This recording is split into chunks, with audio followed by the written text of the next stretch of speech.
ข้างหลังนี่นะคะคือยานแม่ของพรรคคอมมิวนิสต์ในบูลแกเรียค่ะ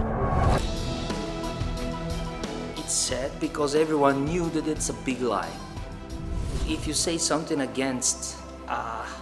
going to prison was the least that could happen to you.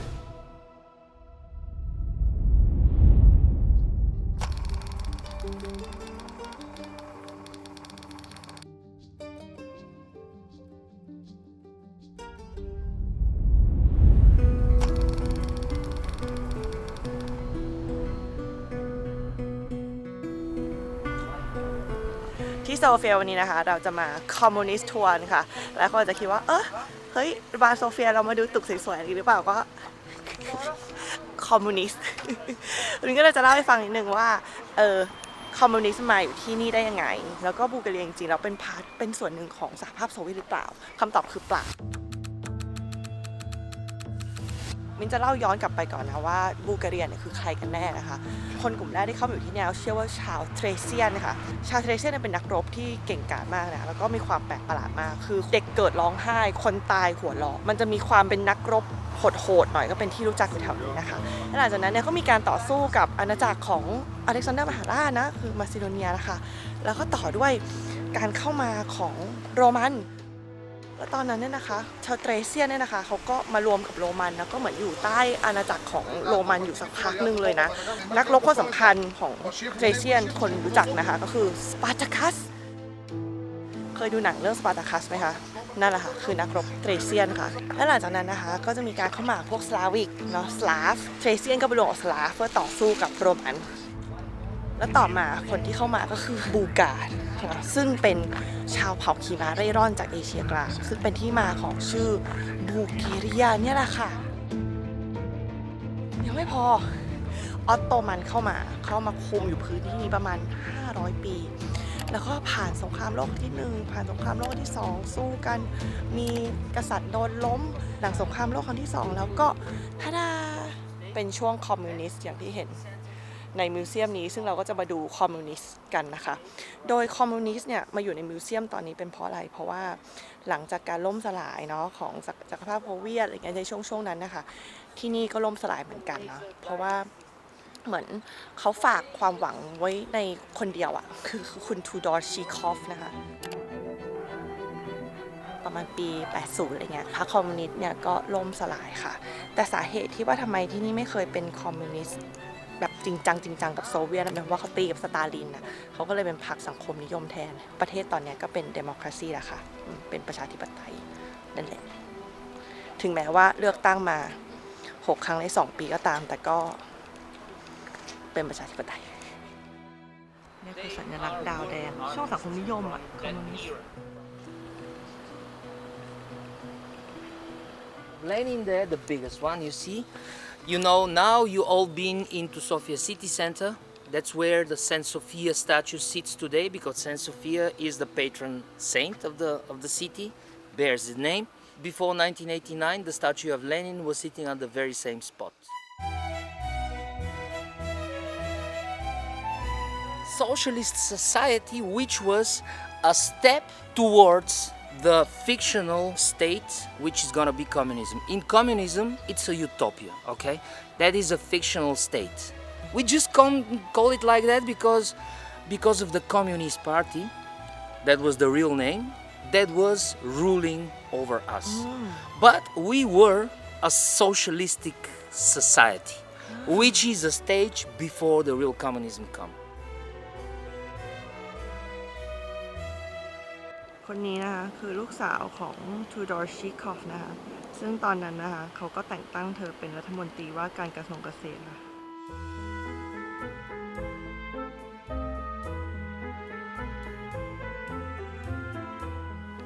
นี่คือกลุ่มผู้สนับสนุนนักสู้นะคะเพื่อปลดปล่อยประเทศงานศิลปะของหญิงสาวที่ออกไปทำงาน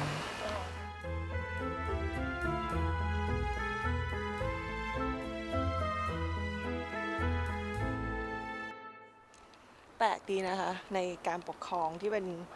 แบบดิกเตอร์ชิพคือเหมือนเผด็จการเป็นกษัตริย์เป็นอะไรที่เป็นคนคนเดียวรวมศูนย์อำนาจอ่ะเขาก็จะชอบมีรูปปั้น เขาชอบรูปปั้นอะอย่างเลนินอย่างเงี้ยโอ้โหรูปปั้นเลนินนี่คือไปทั่วเลยรูปปั้นเหมาอย่างเงี้ยโอ้โหเติมไปที่สถานอย่างเงี้ยหรือไม่ต้องไปไกลหรอกก็แถวๆบ้านเราก็มีเหมือนกันเจอแบบรูปปั้นเยอะให้รู้สึกว่าเราอยู่ทุกที่ทุกเวลาเป็นรูปปั้นที่มีทุกมุมอย่างเงี้ยค่ะเดี๋ยวเราเข้าไปดูงานอาร์ตข้างในดีกว่าที่ร้านตรงนี้นะคะก็จะเห็นมีงานศิลปะเยอะมากเลยนะเพราะว่าศิลปินชื่อดังของบูลแกเรียในช่วงนั้นนะคะเขาก็ต้องมอบงาน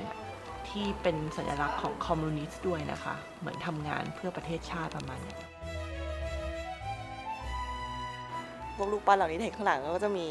เป็นคนสำคัญในประวัติศาสตร์อะไรอย่างเงี้ยเนาะเรื่องคอมมิวนิสต์ต่างๆนะคะคือเราจะไม่บอกว่าคอมมิวนิสต์ดีหรือไม่ดีเพราะอันนี้มินไม่รู้มินไม่เคยผ่านมันมานะคะเราต้องไปคุยกับไกด์ของเรานะคะเพราะเขาใช้ชีวิตผ่านมันมาแต่ที่รู้คือปัจจุบันตอนเนี้ยผู้นำทางคอมมิวนิสต์ทั้งหลายก็คือมาคุยกันเองเนี่ยมาสอนกันเองอยู่ในสวนเนี่ยจะเป็นผู้นำคนสำคัญนะคะคือโดชิโก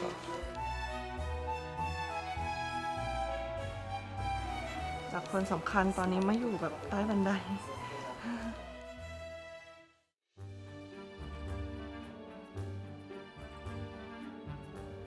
ก็จะเห็นว่าในสังคมนิยมนะคะศิลปินต่างๆแล้วก็จะมี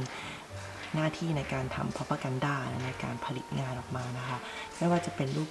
ปั้นหรือว่างานวาดภาพนะเพื่อแสดงภาพของเนี่ยผู้นำแล้วก็ฮีโร่นะรวมถึงคนทำงานนะ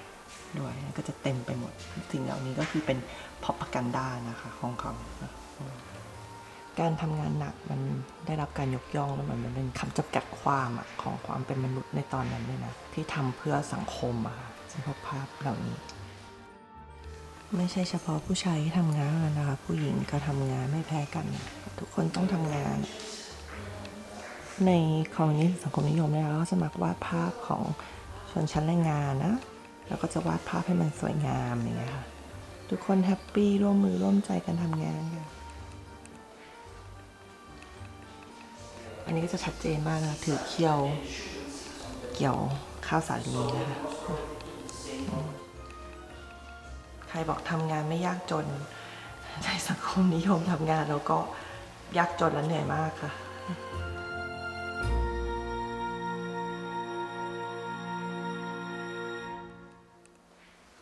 All this painting is it for make the worker feel good to want to work? No, it was just to glorify, especially for foreigners like you, when they come here,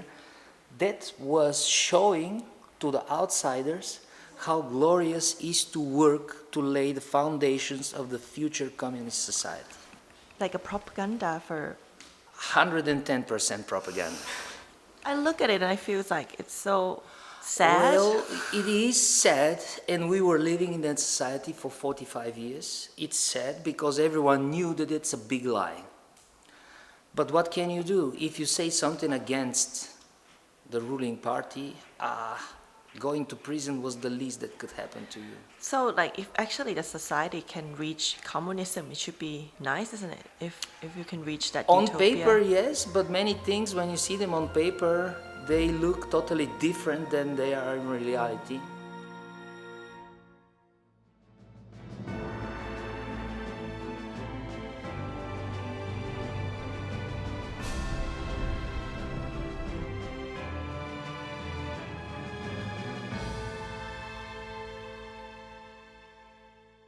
ข้างหลังนี่นะคะคือยานแม่ของพรรคสังคมนิยมหรือพรรคคอมมิวนิสต์ในบูลแกเรียค่ะที่เข้าไปแบบนี้นะคะเพราะรูปทรงมันเหมือนยานอวกาศนะเลยมีชื่อเล่มว่า The Flying Saucepan ค่ะโดยที่นี่นะคะเริ่มต้นสร้างในปี 1975 นะแล้วก็ใช้เวลา 4 ปีก็สร้างเสร็จค่ะ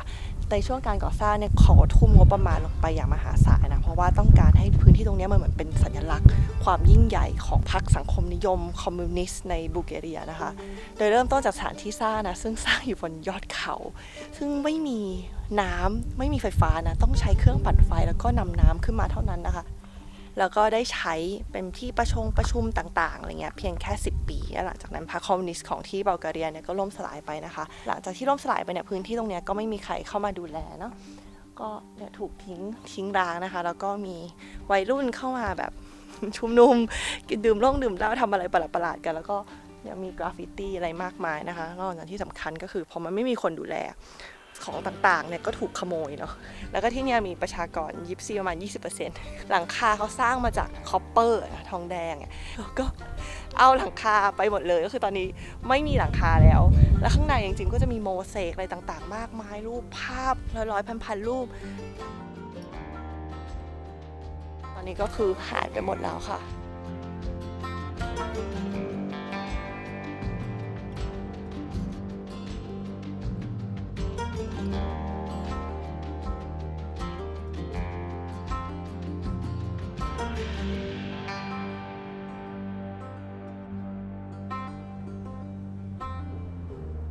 อันนี้แท่งๆข้างหลังเห็นไหมคะเนี่ยค่ะข้างบนนะคะก็จะมีไฟเป็นดวงดาวสีแดงเป็นสัญลักษณ์ของคอมมิวนิสต์นะคะที่ต้องการให้ไฟดวงนี้มันส่งไปถึงประเทศกรีกก็เห็นให้เพื่อนบ้านต่างๆเห็นให้หมดเลยก็เลยเป็นสาเหตุว่าทำไมตั้งอยู่บนภูเขาค่ะ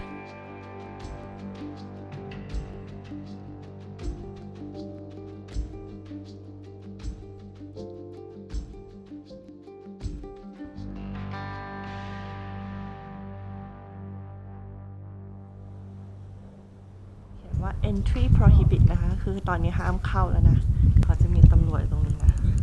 ก็คือเข้าไม่ได้แต่ว่าไกด์บอกว่าประตูเนี่ยคือประตูลับที่สามารถเข้าไปได้ค่ะไกด์ก็บอกว่าเข้าไม่ได้เดี๋ยวพามาเลยเดี๋ยวพามาแอบเข้าบอกว่าพอละค่ะไม่เข้าละค่ะไม่สนีกละค่ะเหนื่อยค่ะ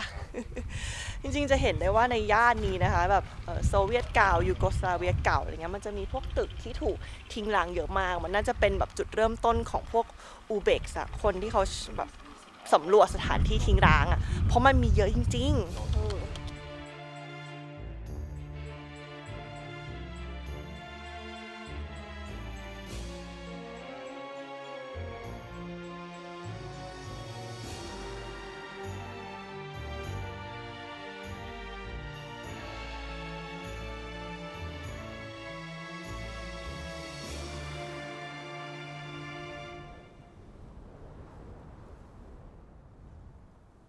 ฝั่งนี้นะคะก็จะเป็นโรสวัลเลย์นะคะในช่วงเดือนพฤษภาคมทุกปีนะคะดอกกุหลาบเนี่ยก็จะเต็มไปหมดเลยนะคะแล้วก็นักท่องเที่ยวเนี่ยสามารถที่จะมาเก็บดอกกุหลาบได้นะคะ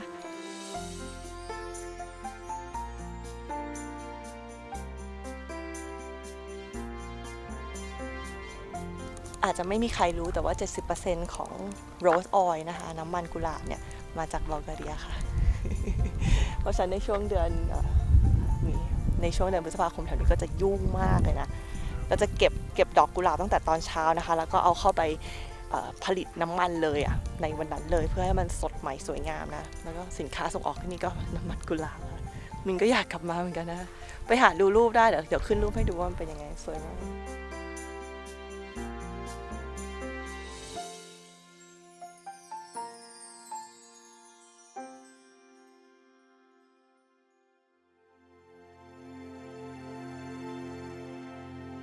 อันนี้นะคะคือเรื่องราวของยุคคอมมิวนิสต์ในบัลแกเรียนะก็จริงบางคนเขาบอกว่าเขาก็ยังคิดถึงยุคนั้นนะเพราะว่าการศึกษาฟรีทุกอย่างฟรีที่อยู่อาศัยอะไรเงี้ยรัฐบาลจัดให้หมดก็คือไม่ต้องคิดอะไรเลยนะไม่ต้องคิดอะไรเลยจริงๆแต่ว่าสิ่งที่ขาดไปก็คือทางเลือกค่ะ เหมือนเขาไม่ได้มีทางเลือกว่าเขาจะเลือกอะไรให้กับตัวเองได้นะอย่างไกด์เราก็บอกว่าตอนช่วงนั้นที่เขาเกิดมาในช่วงยุคคอมมิวนิสต์เนี่ยไม่ว่าจะเสื้อผ้ารองเท้าสิ่งที่พูดได้พูดไม่ได้สิ่งที่เราดูได้ดูไม่ได้ทุกอย่างคือถูกบังคับแล้วก็จัดสรรไว้หมดแล้วค่ะมินว่าในแง่ของความเป็นคอมมิวนิสต์ในโลกของยูโทเปียถ้ามันทำได้อะมันก็คงจะดีเนาะที่ทุกคนแบบร่วมมือร่วมใจกันทำทุกอย่างเพื่อกันและกันแบบทุกอย่างแบ่งกันอย่างเท่าเทียมไม่มีความอดอยากไม่มีคำว่าลำบากเนี่ยทุกคนแบบร่วมหัวจมท้ายไปด้วยกันน่ะถ้าทำแบบนั้นได้มันก็ดีแต่หลายประเทศที่เขาเอาระบบนี้มาใช้มันก็ไม่ใช่แบบนั้นนะมันกลายเป็นประชาชนอดอยากผู้นำสบายอะค่ะเชื่อไหมมันก็จะมีคนเหมือนมันเป็นธรรมชาติของมนุษย์ด้วยนะส่วนหนึ่งที่เราก็อยากได้อยากมีอยากเก็บอยากสะสมให้ตัวเองแล้วก็ไม่แบ่งคนอื่นถ้าทุกคนแบบ เดินตามเส้นทางแบบspirituality อะไรเงี้ยนะที่มองว่าทุกคนเท่าเทียมกันมนุษย์ทุกคนได้รับความรักเหมือนกันได้สิ่งเดียวกันทำให้เห็นเขาสำคัญกว่าเราแล้วก็ devote ก็คือมอบตัวเองให้กับอีกฝ่ายหนึ่งอย่างเต็มที่นะคะถ้าทุกคนทำแบบนี้เหมือนกันสังคมยูโทเปียนี้มันอาจจะเกิดขึ้นก็ได้นะแต่ตอนนี้ก็ยังไม่เกิดค่ะนั่นแหละค่ะเรื่องราวสั้นๆของทักคำเดี๋ยวเราจะรีบวิ่งไปขึ้นรถเพราะเดี๋ยวคนเขารอไปค่ะ